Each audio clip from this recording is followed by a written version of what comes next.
लगातार बोधगया आंदोलन में मैंने भी वहां रह करके बैठ करके समय दिया,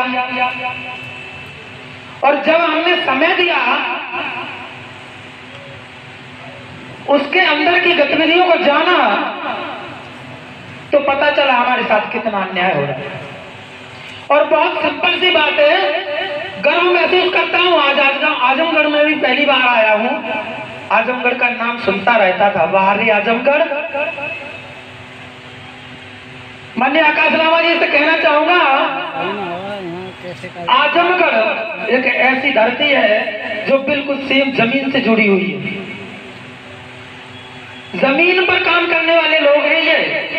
आपके जो सामने बैठे दिखाई दे रहे हैं ना, वो ऐसे लोग हैं। एक कहावत कही जाती है हमारे यहाँ कि जाकी ना गई पाए विवाही भूखा जाने पीर पर।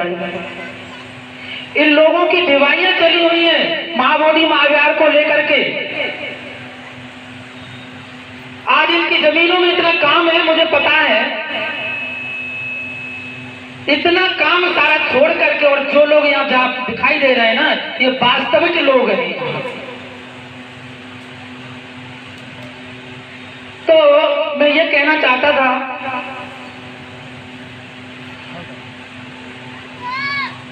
जो उस जगह पर बैठ करके महाबोधि महाविहार के संबंध में मैंने जाना, वही दो शब्दों में मैं आपको बताना चाहूंगा।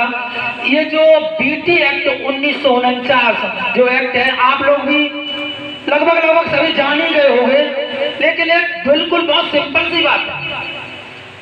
इतनी सिंपल बात है ये कि ये बीटी एक्ट 1949 ये एकदम से बिल्कुल काला कानून, जिसकी कोई जरूरत ही नहीं है। आप किसी से भी, किसी के भी सामने, चाहे मंत्री हो, नेता हो, कोई सरकारी प्रशासन अधिकारी अफसर हो, उससे भी आप इस बात के बारे में पूछ सकते हैं कि ये वही बीटी एक्ट 1949 ये तो हमारे भारतीय संविधान लागू होने से पहले का है, फिर ये अभी तक क्यों चल रहा है, क्यों ये कहीं पर लागू है? ऐसा तो कभी भी हुआ नहीं है, होता ही नहीं है। क्योंकि आर्टिकल 13 हमारे क्या नाम है भारतीय संविधान में आर्टिकल 13 में लिखा हुआ है कि जितने भी कानून जो हो हमारे 1950 में जो संविधान लागू होने से पहले के हैं, उनको अपने आप से शून्य हो जाना चाहिए। तो फिर उसके बावजूद भी यदि ये चल रहा है तो हम लोगों के साथ दबंगई है कि नहीं है? आप लोग जवाब दीजिए कि यदि फिर भी चल रहा है तो ये दबंगई है कि नहीं? उसके लिए काम कौन करेगा? हमारी परेशानी है, हमें इस चीज की पीड़ा है, हमारा नुकसान हो रहा है, तो आवाज किसको उठानी पड़ेगी? हमको उठानी पड़ेगी ना। इसलिए आजमगढ़ जनता से मैं कहना चाहूंगा, ज्यादा से ज्यादा अपनी अपनी ऊंची आवाज कीजिए। हमारे उत्तर प्रदेश के महाबोधि महाविहार मुक्ति आंदोलन के जो प्रभारी हैं पूज्य भिक्खु श्रद्धा मित्र जी, जो कि 13वां माधोगंज हरदोई से आए हुए हैं, उनके माध्यम से एक सिग्नेचर अभियान भी चलाया जा रहा है। वो सारी प्रक्रिया भी यहाँ लेकर के आए हैं। हम लोग दिन में कहीं भी मोटरसाइकिल से, अपनी गाड़ी से जहाँ भी जाते हैं, सिग्नेचर अभियान चलाते हैं, और वो सारी प्रक्रिया यहाँ भी लेकर के आए हैं। जब भी हमारी ये यात्रा यहाँ से शुरू होगी, जिसको जब समय मिले आप लोग सिग्नेचर के माध्यम से भी अपना विरोध प्रकट कीजिएगा।